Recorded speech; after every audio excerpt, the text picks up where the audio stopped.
Hello, my name is Lewis A. Dambra. I'm the creator of the world of Colganon and the author of several books within that world.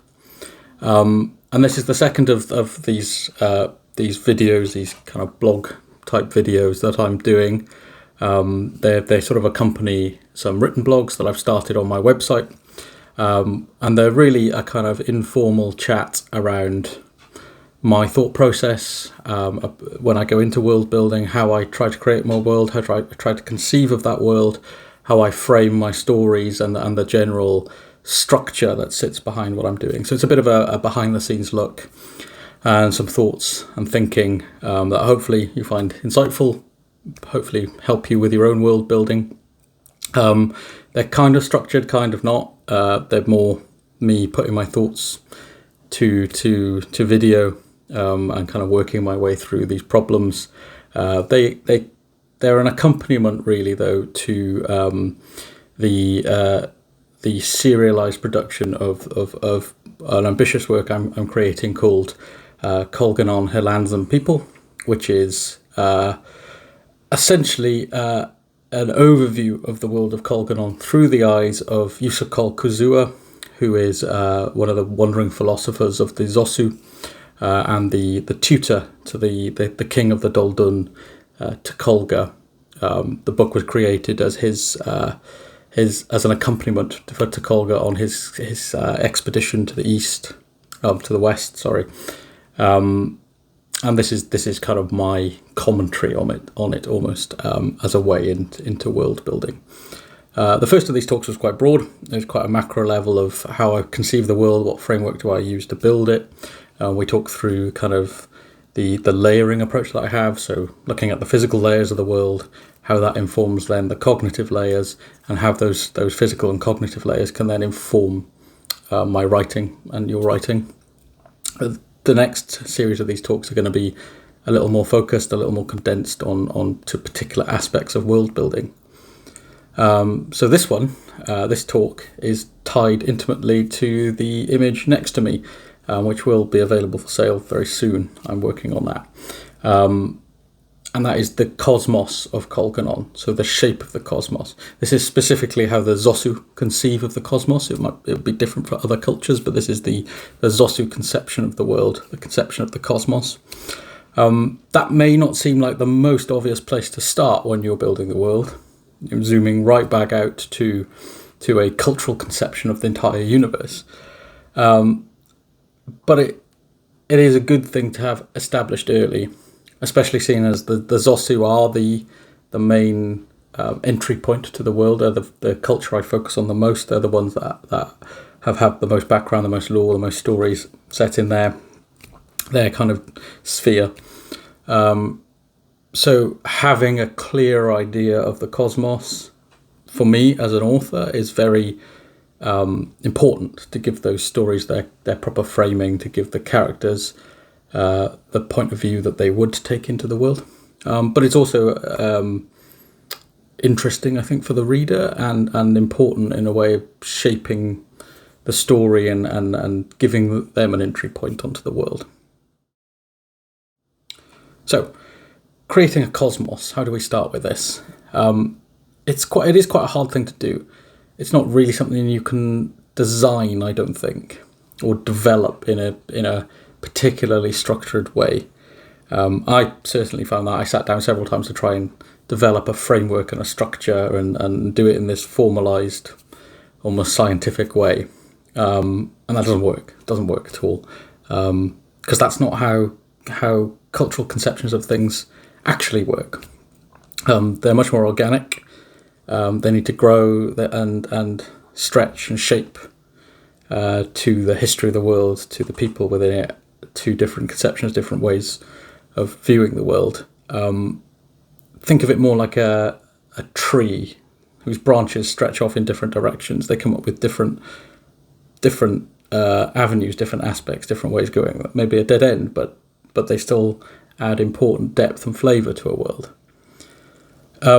And I think this is important because our world is not something that was designed. It was something that grew and changed and developed, and our view of the cosmos is something that grew and changed and developed organically.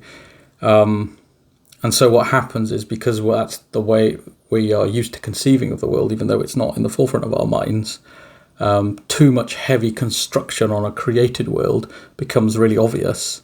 It starts to feel artificial. So my advice, if you are trying to design a cosmos, would be don't try to design one. Let it grow, let it develop, let the cultures, let the stories inform you of what that cosmos looks like, and then you can go back and frame it. And this makes a cosmos itself quite a strange element of world building, as it's not something that's visible or tangible, but its presence is constant, and its presence is constantly changing as well. So it's a difficult beast to get hold of, but once you start to have that frame in mind, and you start to see it as that branching tree that's always changing and moving and growing and being blown by the wind, and it's changing, it really begins to inform the way you write. So, with that in mind, what is a cosmos? It's always a good place to start. We can conceive as a cosmos in many different ways, but broadly, I believe it breaks it down into two distinct forms. And this comes back to the framing I talked about before in the previous video. So that physical space and the mental space. So the physical space is, the physicality of the cosmos itself. But there's a layer on top of that, which is a kind of cultural, societal layer of the mental space that then is informed by that physical space. So the physical space, they're the elements that we can touch, we can feel, the trees, the sea, the mountains. But let's take a wider step back. A cosmos itself is the plane or planes upon which your world exists, right? And having a keen understanding of its shape, its construction, its flows, these will inform the way your world works, how history unfolds, or how at least it's conceived and conceptualized by your cultures, and ultimately it's how cultures develop. Now there's a bit of a feedback loop within that. The culture has a conception of the cosmos that causes the culture to develop in a certain way. That development will then loop back and feed their perception of the cosmos. So it's always this dynamic, fluid thing. And it's also always got to bear in mind we're designing a cosmos and a world through the cultural lens of a culture that exists within that world. It's a lot of types saying culture, but so it's this constant, dynamic, moving thing that exists within the world and outside of it at the same time. So to give you a practical idea of this, because I'm aware I am talking around the subject a lot, and it is quite nebulous. This is why it needs a slightly ranty way of talking about it. So when developing Colganon, having a clear idea and the shape of what I wanted my world to be was very important. The map and the physicality of the world, of course, but I wanted it clear in my own world, my own mind, how the universe was constructed and formed, or at least have a clear idea of how the Zosu culture in particular conceived of the universe being constructed and formed. Because I think this informs so much of how they act, how they behave, how they react to the world. Now, as I've said, this is not a clean overnight process, but one that has informed my writing and in turn has now informed what I write. It's a very self-referential, iterative process in which you constantly test and adjust. What I would also say as well is, and this probably sounds like an excuse, but don't worry about inconsistencies that find their way into your macro level world building. As long as the logic of the world still applies, those inconsistencies actually make it feel real. So real world cultures have so many inconsistencies in them. The way we conceive of the world changes, develops, new information comes in, old information gets forgotten. You look at any real world mythology and culture, there are so many inconsistencies and changes and differences, and different versions of stories even within those cultures. They're never one monolithic construct, but they all have an underlying logic to them, so those different stories make sense within their own terms and within the terms of that culture. So moving on to thinking a bit more about the cognitive layer. Because by necessity, for us as thinking beings, a cosmos is of course what we conceive it to be. It's informed by its physical manifestation, but only from the viewpoint of the observer, as we are unable to step out and view the whole, like an author can. So an author creating a world, I can have a whole view of the whole edifice. As a person that exists within the world, I can't do that. I can only see things from my own perspective. So therefore, anyone existing within the physical cosmos will have a view that is morphed through that lens, and through the lens of their own experience and the culture that they belong to. That might not be front and center when you write a story, but it is important background information that informs what is happening front and center. So such a thought exercise is a great tool for grounding your characters and creating multiple cosmos to be explored through different cultural lenses and individual lenses. And you can put lenses in, take them away as you're writing and as you're creating and as you're making different characters. And who can say that within the physical grounding of the cosmos, each of these multiple different mental cosmoses don't exist. So culture and cosmos, that's really what we're kind of getting at. Where do they sit within these? And this is kind of ultimately what I'm pursuing in my world building, really. Cultures that are coherent and consistent.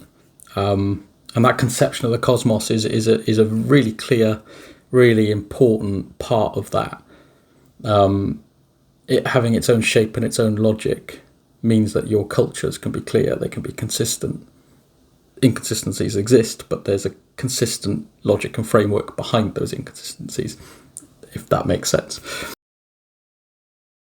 So, why create one? It's all well and good talking about how we might go about create one, but why would you want to create one? So, the way I conceive of this, right, a cosmos or creating a cosmos that is separate from our own is a practice in developing a new lens through which we can view our own world.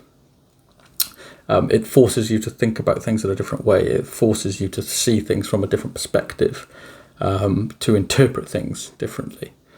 It's sort of a new mould into which we can pour our challenges and see what shape they take, or if they are indeed a challenge, if we look at it in a different way. So bringing that back to Colganon. As the branches of my cosmos have sort of slowly unfolded before me, I've tried my best to prune them, to guide them in a way that makes sense. This creates quite a twisting shape, with some branches that are broken and go nowhere, others that continue to grow and change, and there's always that element of the wind blowing through your tree and rustling the leaves, knocking some of the branches off, knocking the trees away, knocking the branches away. And time goes on as well. Summer turns to autumn, the leaves turn red and fall.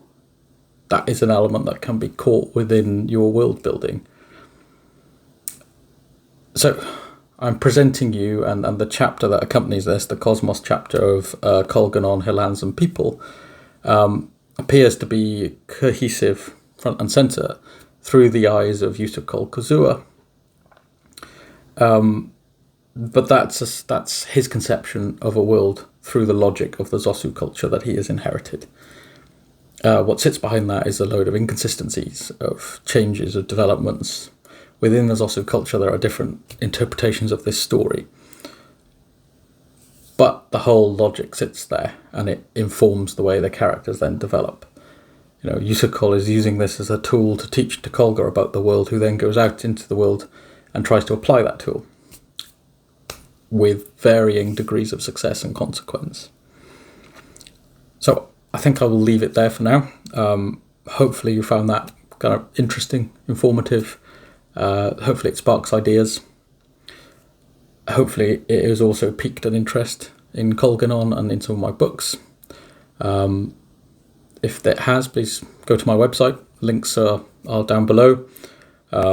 There you'll find links to the books, links to my social channels, and on the website there's also the sign up form for my newsletter. That's updates about what's going on in Colganon, early access to materials, particularly early access to Colganon, Her Lands and People. You'll get that 2 weeks before anyone else gets to see it. And on sign up you also get a free short story. So thank you. I look forward to seeing you in the next one.